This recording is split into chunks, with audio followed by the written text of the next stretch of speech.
This is the Impunity Observer podcast. Fergus Hodgson here. Please follow us at impunityobserver.com. We're on all platforms. And if you have not already, please subscribe to this channel on YouTube. I'm in Guatemala City, back here, and I was recently here during the elections last month. And we are fortunate to have members of the international observers from Ball State University. They work with the Voting System and Technical Oversight Program, or VSTOP. They are Alisa Gray. She is the Training and Assessment Specialist. And we have the co-director, Chad Kinsella.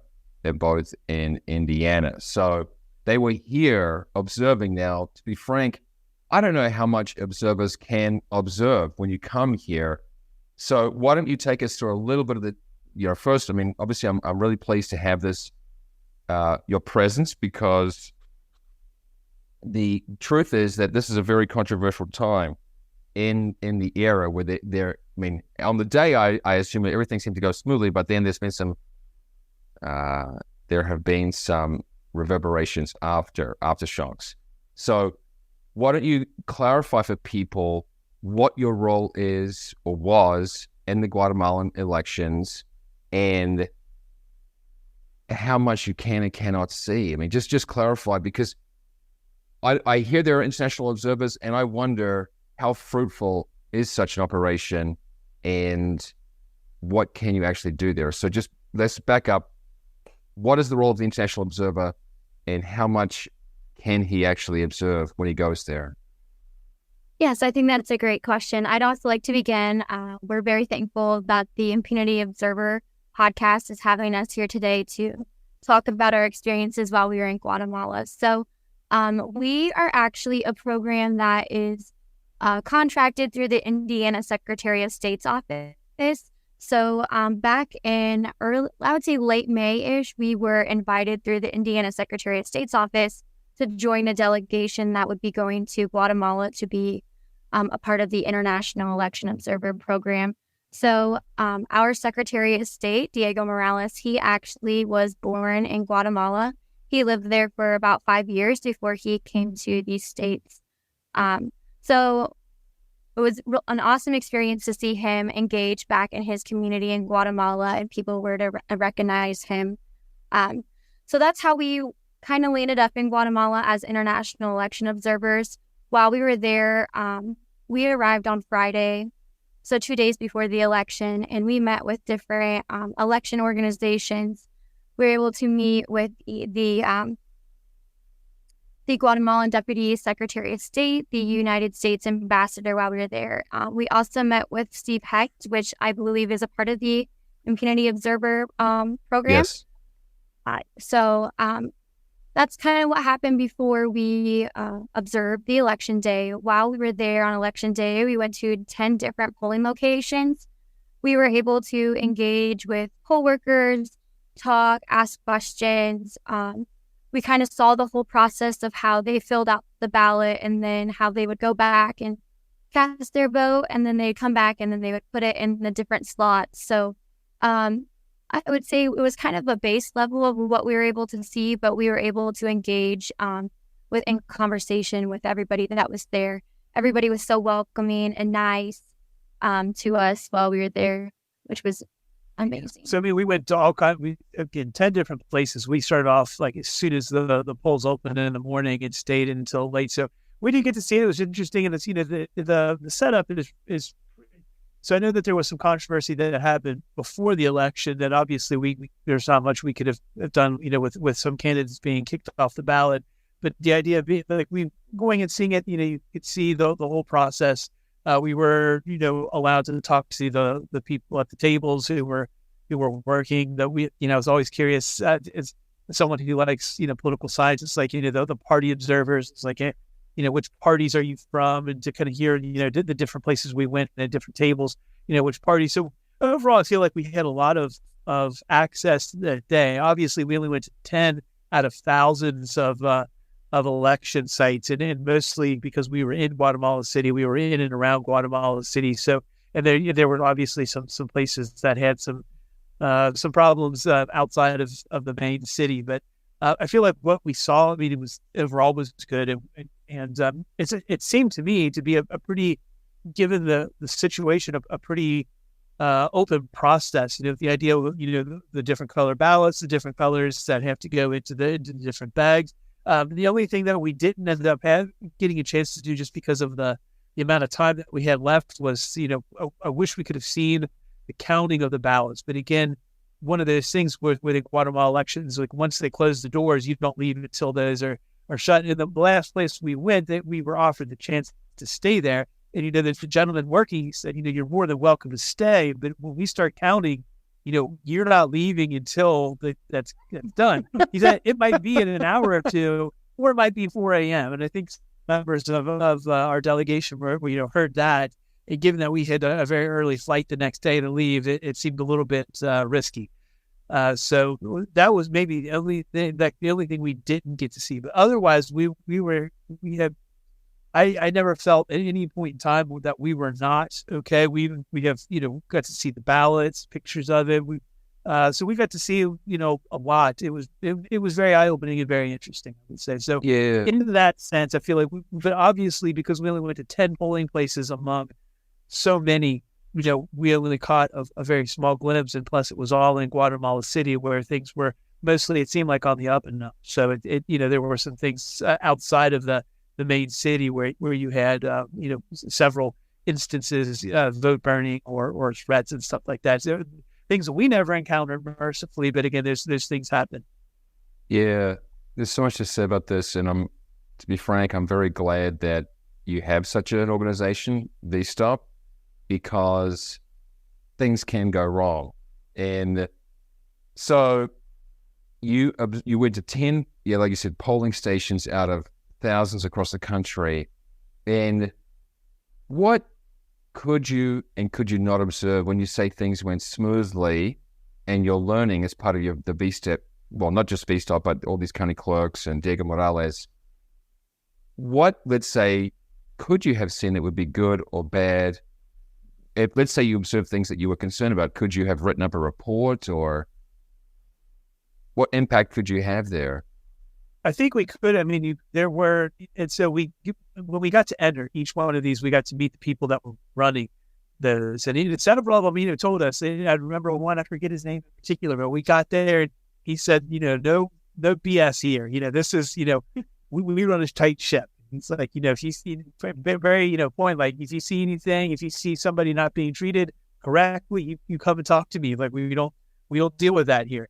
So I think that there was kind of this open idea, that we could, and we had met several different organizations in Guatemala that were also poll watchers, and so I think that they would have been, it was a give and take. Like, they were explaining what they were seeing, we kind of explained what we saw. So, I mean, overall, given what happened, and maybe even expectations, like we just never really saw anything. And really, quite frankly, and Lisa could, it was a very relaxed atmosphere overall. There were several places we went, the music was piped in, coffee, cookies, a much more relaxed atmosphere than we're used to in the United States, which is very, I don't know if we fall back on like maybe our German roots with that, but it's very like, you're in line, you don't smile, you're gonna go, and it's very judicious, and it's like you are not supposed to have fun or talk to anybody, and there's definitely no snacks. And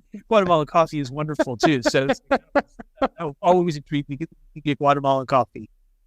Yeah. So basically, you said you could have, but you could have reported concerns, but in your situation, there weren't red flags that you observed. Now, maybe you want to elaborate a little bit on let's say, the mechanical differences from what you observe in Indiana. The procedural differences. So I think one of the biggest differences is here in Indiana, all of our ballots casted are through technology. All of the ballots casted in Guatemala are all paper ballots. I think one of the biggest shocking things to us was that there's 5 different papers, but with that, it was so well organized. Each of them were color coordinated. voters knew which bag to put them in due to the color. It was brought to our attention that illiteracy is something that is kind of High. popular and common in Guatemala. So to be able to have voters that have that disability, they're able to still cast their vote because of the color coordination. I think that's one of the biggest differences. It was awesome to see everybody going around with their finger with the ink on it, knowing that they've voted. We have the statewide voter registration system that's able to identify that our voters have already casted a vote at a polling location versus the ink or them signing in Guatemala with the polling list. I didn't think about that could be a potential problem, that with a non-digital approach, how would you know if people were, or not know if people are voting twice?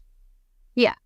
They had pictures, like, so I was very impressed, like the voter ID, so you had to, bring in your ID, present it, and they had a picture on the voter registration rules on top of it all. That was, I actually impressed all of us. But so, I think it was a lot more low tech, if you will. So, in Indiana, pretty much across the state, most of the United States at this point in time, we're, as Alisa said, we're talking about, voting machines. And you're going in, a lot of them are just touch screens, in fact.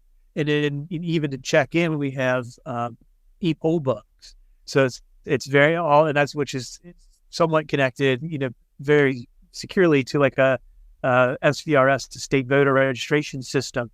And, it's you can get immediately. So it's like they would know if I cast a ballot early, they'd know exactly when I vote. And if I tried to vote again, it's already in there.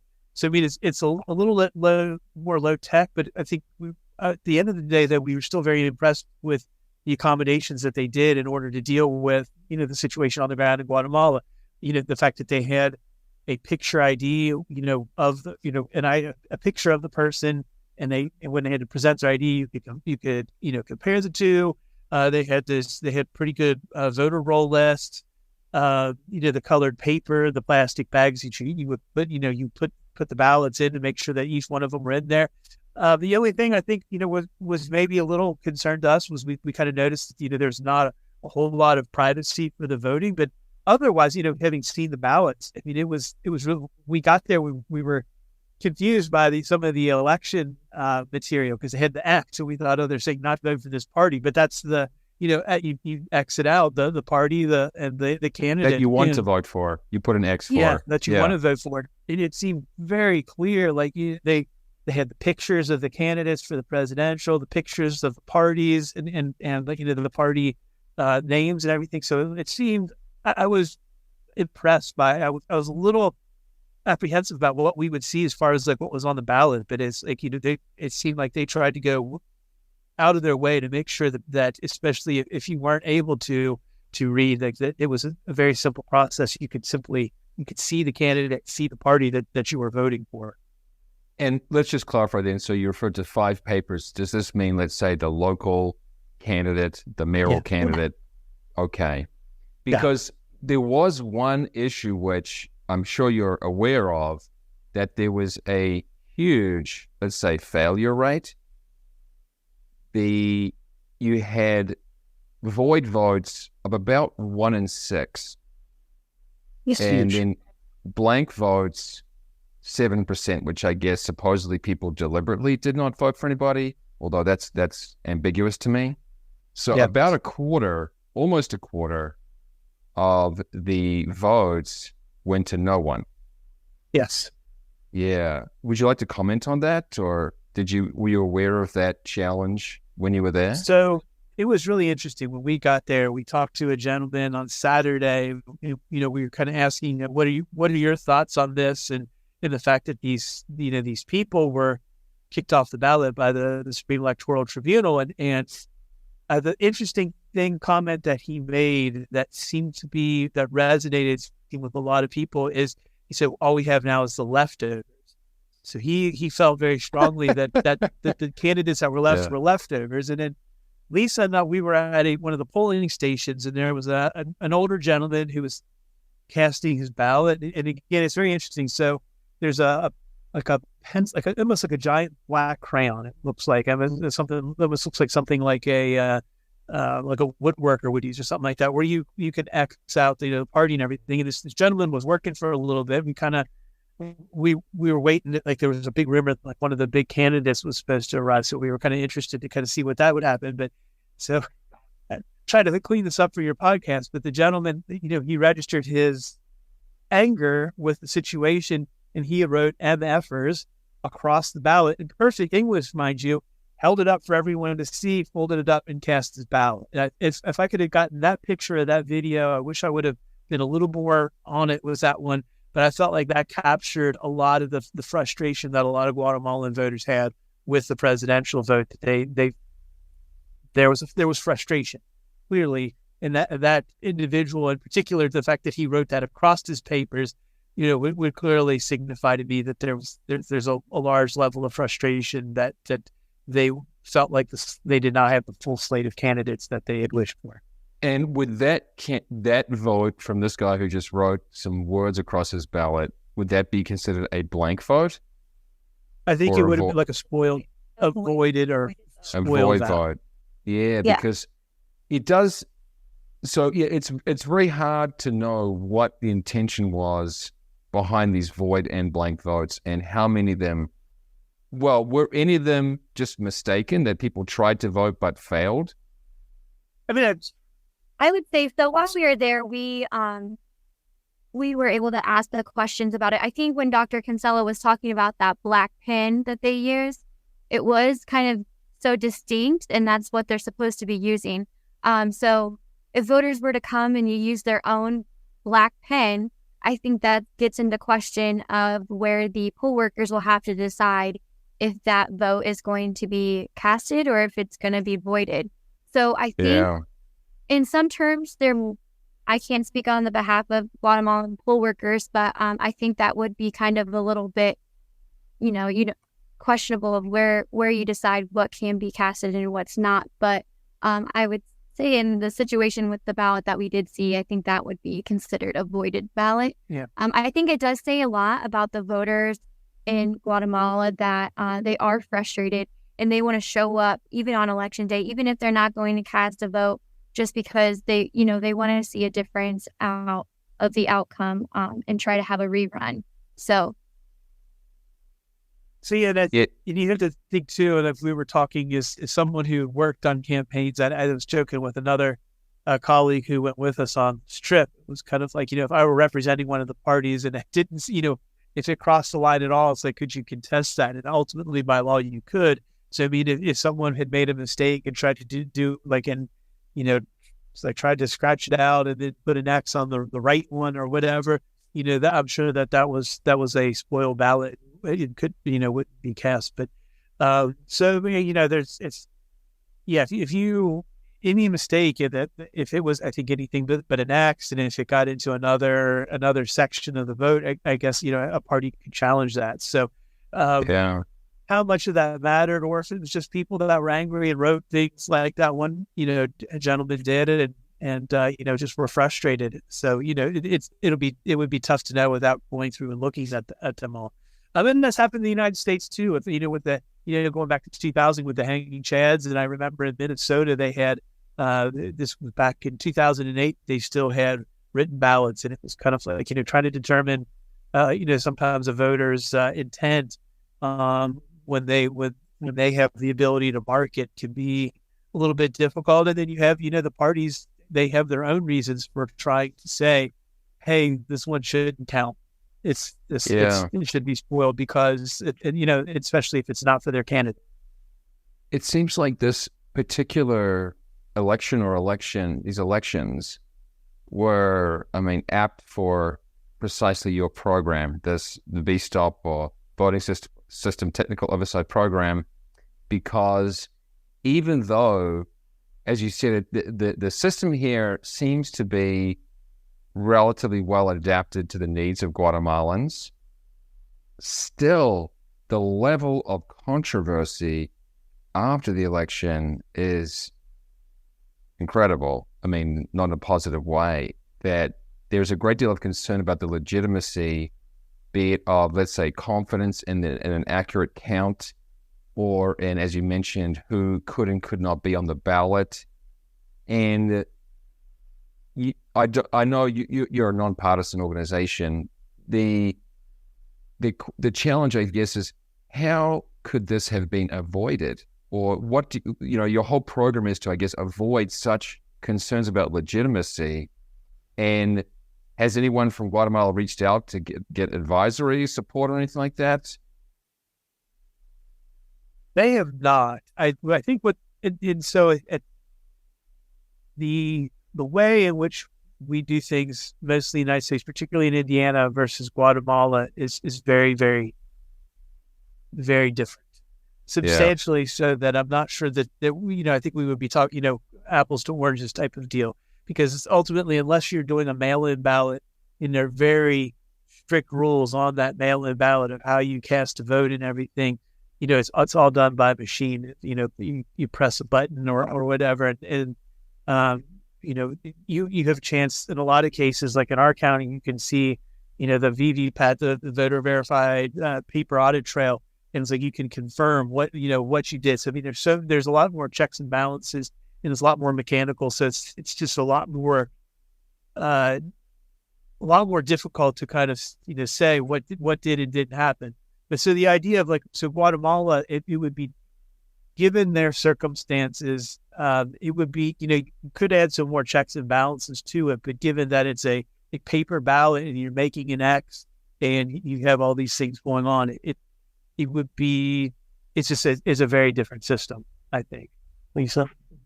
I think, so while we were there, we were able to meet with one of the observer programs. I think this was their first year in an election.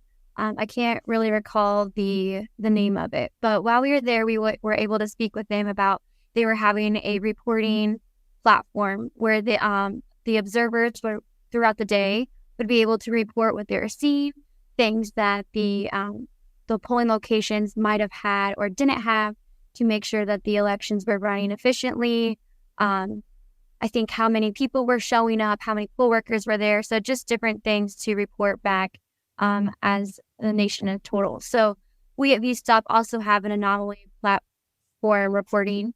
So I think just using things from the past to be able to help with the future. Well, this is where we've seen something where it was deficient, or this is where something went wrong. How can we improve that for the next election? So with this observer program, maybe that they can take what they had seen at this election and maybe improve, maybe even in August or in the next 4 years.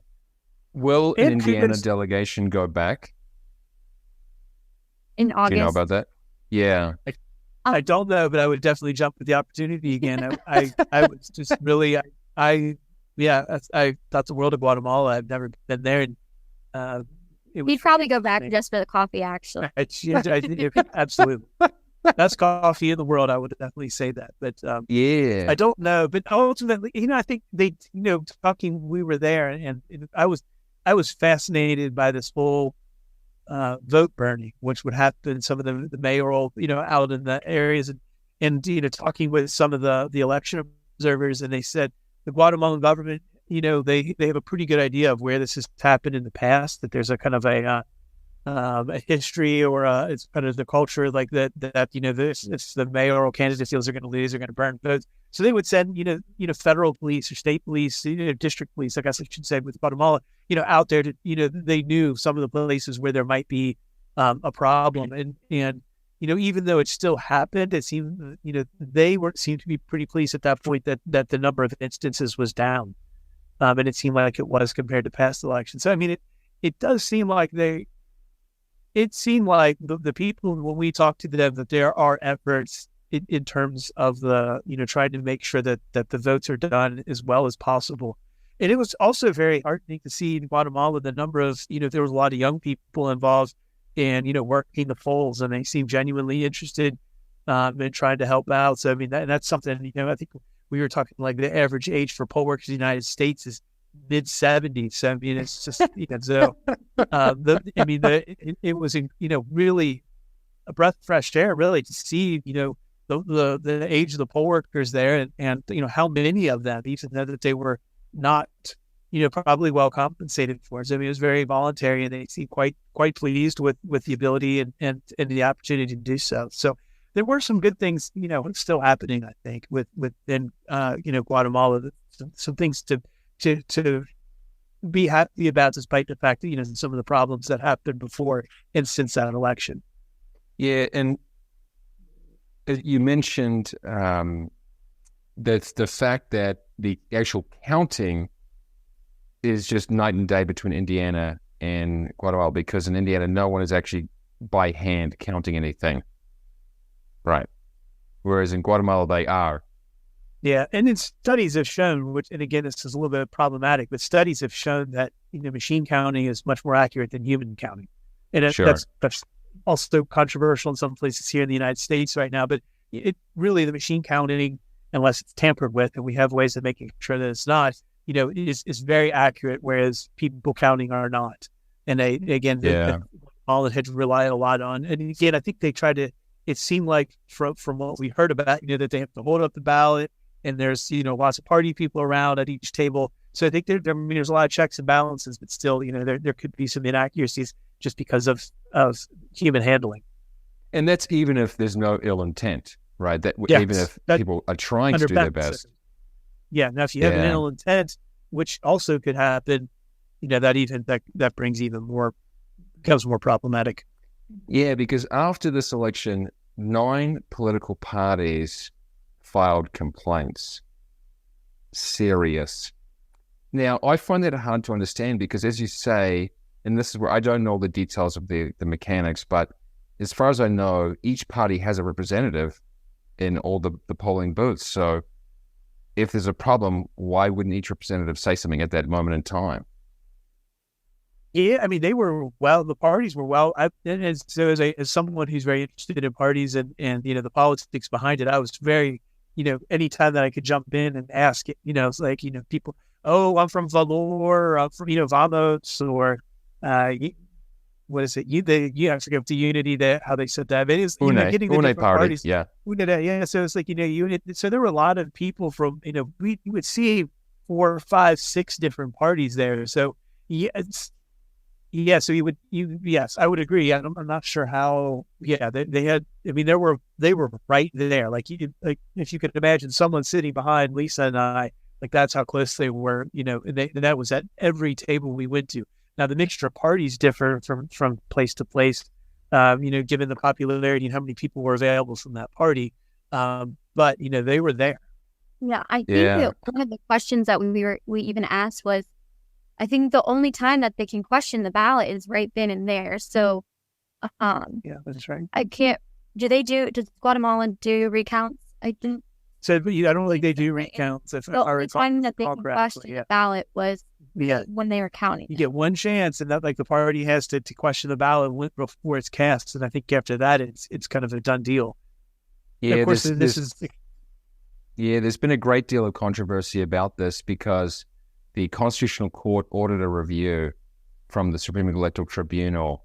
And then more recently, the Prosecutor General has said that the party of the candidate who came second, Arevalo, Semilla Party, was unlawfully registered or used fraudulent signatures. So this is why it's still an ongoing difficult situation. And that candidate might run without a party in the runoff.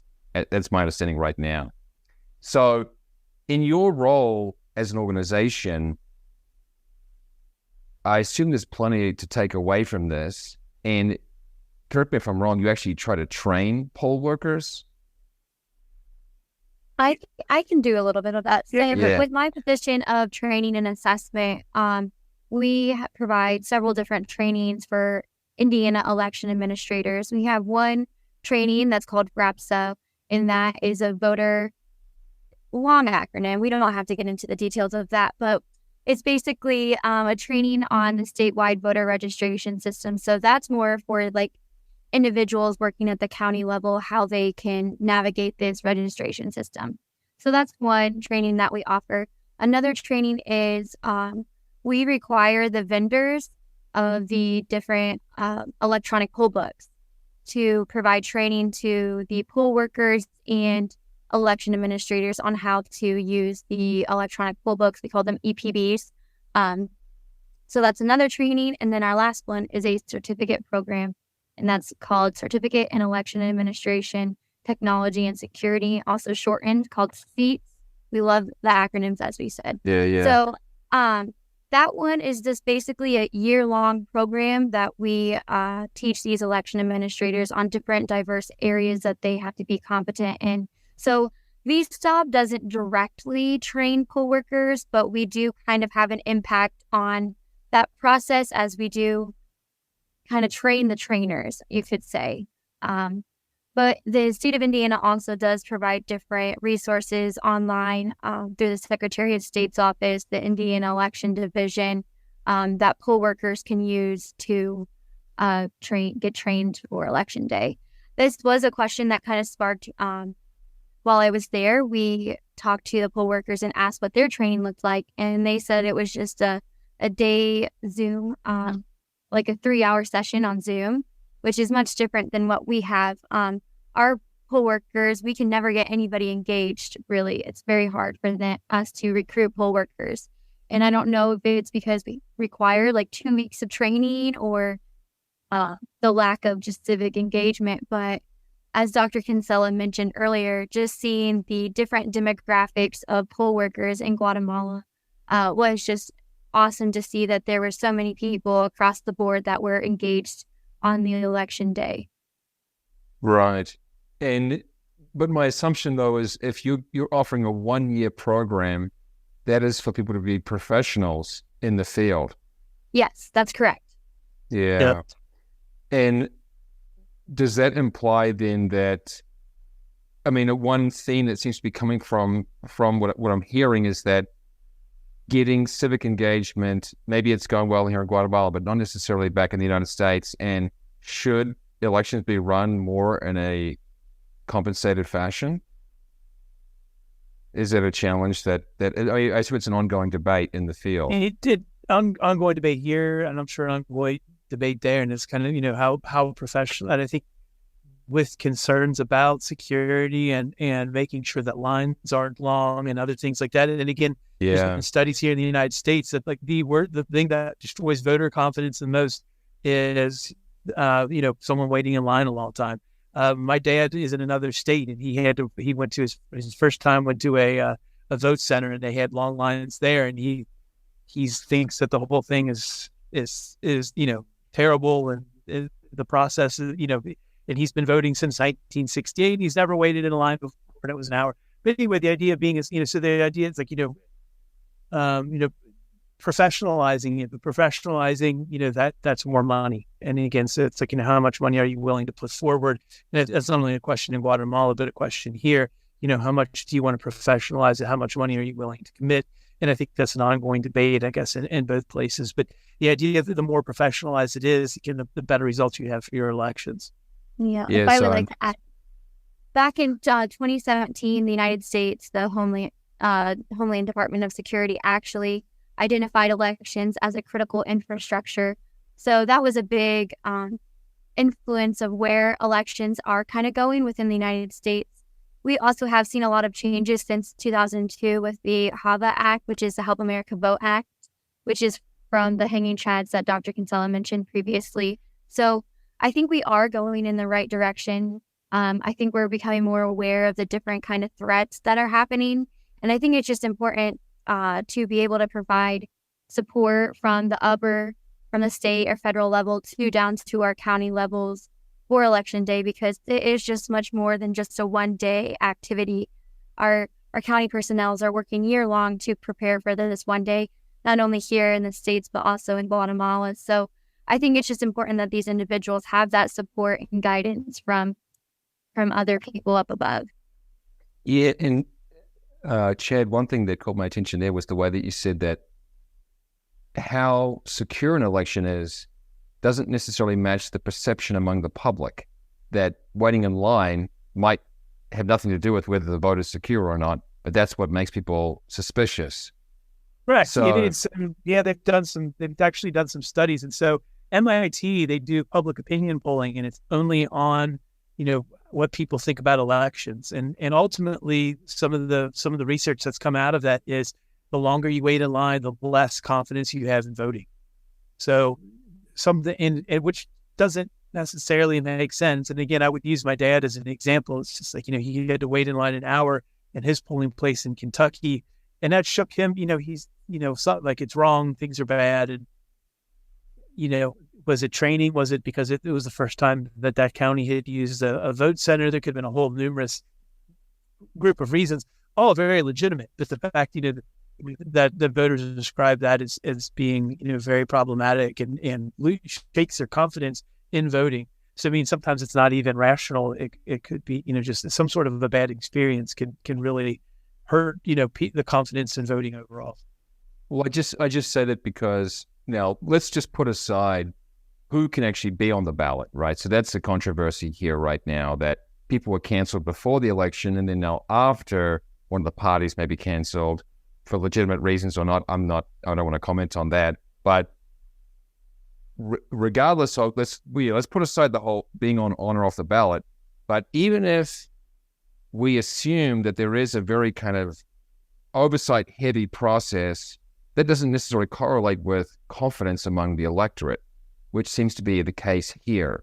Now, is that just because you and I don't necessarily understand where there are gaps in this process, and maybe the public knows better, or is it a misperception, right? Do you follow me?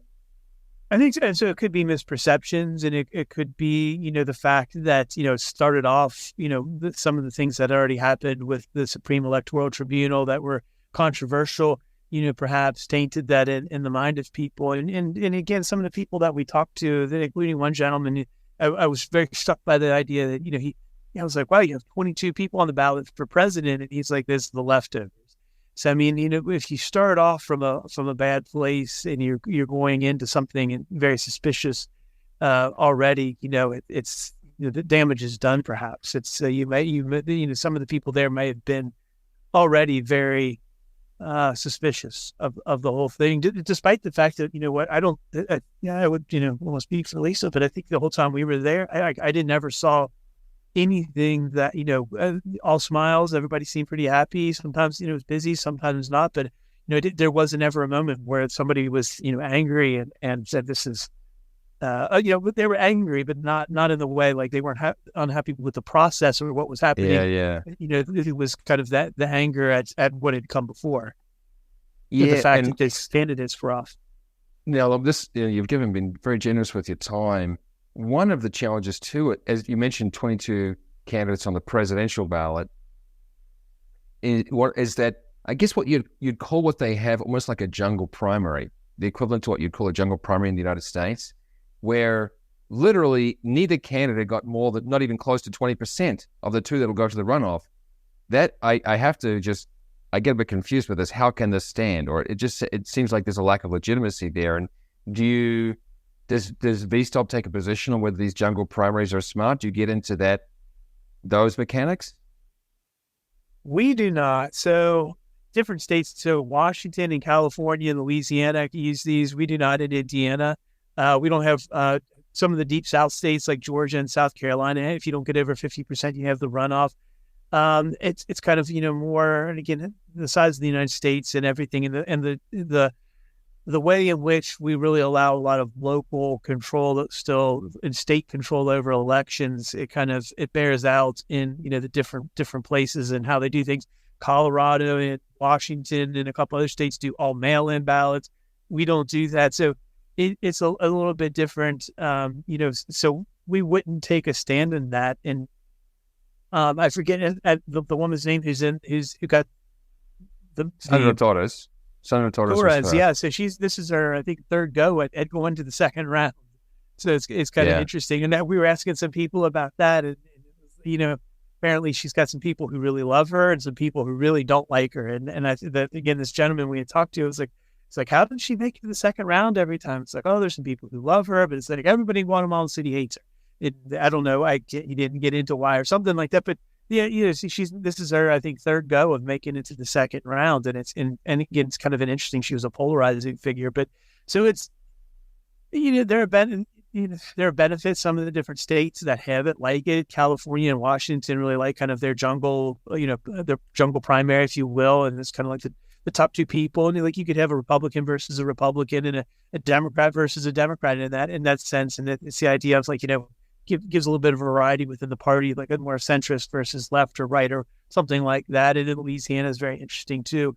We wouldn't take a stance on that because Indiana doesn't have that law. We don't have anything like that jumbo primary. So we really wouldn't, it's just, somebody who wins the either party primary and they go on to the general. And it's in the United States standards, pretty cut and dry. And it's kind of and very similar to how it's kind of been done for quite a long time. So long story short, again, I'm always academics. I'm always long-winded, so I apologize. But, we wouldn't take a stance in that. It's interesting, what would happen if you did something else. That's something that it could definitely consider. But it seems like they have not, so far, since really elections really got going in the early 2000s. So it maybe it's possible. Yeah, there might be a change. Just if people are not aware of the results, officially, Sandra Torres got 15.9 or 16%, and Bernardo Arevalo got 12%. So it almost seems to favor, in the case of Torres, like you said, a firm minority who can at least kind of rally and get to that small amount over people with, let's say, dispersed popularity, which probably leads to her getting to the first round, but not to the second. Yeah. Yeah, it's very interesting. Yeah, dispersed population. And, I guess right now I can only imagine that those two candidates and their parties are probably trying to cut some deals. And so they're, right now, one of the biggest problems is since we have a two-party system in the United States, deals are very few and far between, I would say. So I would imagine like some sort of and again, because of the Congress in Guatemala, they have to form some coalition governments, and Bamos got the most seats, but what was it, 39 out of 160? They can't rule, with that. So they're going to have to make some sort of a coalition government with, I haven't seen who yet, but I mean, they'll have to do that. So in one sense, maybe, there's a nice thing in there that they have some sort of coalitions formed that are missing here in the United States, where it's one party dictates all because there's two. Yeah, it is peculiar because here, for whatever reason, political parties don't seem to matter so much. It's more the personality of each candidate. And so you have like you said, half a dozen, parties and, rallying rather than just two. And the coalitions or alliances haven't coalesced into two parties, even though we've gone through this many, many times. Okay, your website just seems to be on the Ball State University website, so bsu.edu. We'll have all the details in the show notes to learn more about the Voting System Technical Oversight Program, or VSTOP, at Ball State in Indiana. Otherwise, is there any particular topic that I didn't address? To be frank, I could pick your brains on this for a lot longer, and this is an ongoing topic here, so we'll get this up as soon as possible. But is there any maybe, Alisa, is something that I didn't get to? I think that we covered mostly everything that we had talked about. Maybe I could say that really the purpose of us going from Indiana to Guatemala to observe the elections was just as a learning experience. We went there very open-minded. Honestly, we had no idea what to expect going into it. But while we were there, it was an amazing experience. We were able to soak in all of the information that we learned. I actually, since I am the instructor of a certificate program, I had an in-person session just a couple of weeks ago, and we had a panel discussion discussing our experiences in Guatemala and how we could take what we had seen in Guatemala and maybe implement them here in Indiana. And so we definitely wanted to make it more of like an opening event where it's more welcoming, taking the coffee tips and the some snacks and maybe putting those here in our polling locations, and just making it a better experience overall for people on election days. We fit a lot in a very short amount of time, but it was, so I was really liked Guatemala, really good. Well, and one of the other things that we all noticed is, in Guatemala, a lot of anyone who's infirmed, older, they kind of just go to the front of the line, and there's that would never, in the United States, you would get eye rolls, you would get, hey, they're cutting in line. It just was part of the culture. Like, we're gonna allow these people to just go to the front of the line and cast their ballot. without any, dirty looks or anything. I mean, there was some really good things. I mean, it was incredible. And yes, Guatemala has the best coffee in the world. The Colombians will contest this, but so far, the best you've tried. Okay, well, I was just out at some coffee growing region yesterday, but there were other observers there. Did you share notes at all with those ones? I know there was a big Organization of American States presence. Not so. Was that just not on the agenda? You weren't really crossing paths with them so much. Not as much. We met with some of the other internal Guatemalan poll observers, and I think there was 2 organizations, and I had totally forgotten. And my Spanish is terrible after taking 7 years of it as an undergrad and everything, and now it's all gone. But we met with them and heard a lot of their stories and things that they, things that we should look for and things, key things to talk about. But we didn't have, literally, so we did elections like all night. We were excited. We just crashed out that night. It's Sunday to Monday, and we had to get up and we flew back to Indiana. So, if you think about it, we left here. I followed Lisa down. She's a much better, faster driver than I am. So, we left at 3:30 a.m. from Muncie, Indiana, and then on Friday night, barely Friday, and then we were back Monday at 9 p.m. So, the turnaround time was incredible. So, but we fit. I don't think I've ever used the most productive 72 hours, I think, ever in my life. Yeah. Right. But that's one thing we did not get to do, is get a chance to compare notes. But it was, I don't think, we and as many warnings as we got, including from Ball State about, potential violence. There was not a moment at any point in time in Guatemala that I felt any feeling of discomfort or, feeling uncomfortable. It was, that didn't seem to pan out, at least where we were. So take that for what it's worth. The 10 places we were, the polling places were in and around Guatemala City, where I think things were maybe a little bit better in hand than perhaps some of the places more afield. Yeah, there is actually a prohibition on alcohol sales that weekend, which you might have noticed. Yeah. So. Yeah. We had to, some members of our group, who shall remain unnamed, purchased, we were told to drink the coffee, take the coffee, and take the rum. So some people brought the rum home. I see. And coffee. Yeah. I brought the coffee. Whether I brought the rum home, I will defer. But we had to, some people had to, we had to get there right before noon, and we I think we cleared that place out of Guatemalan. It was actually with the meeting with Steve that somebody said you should try the rum, and we were like, "Well, it's 10 o'clock. How are we going to get there in time?" We did.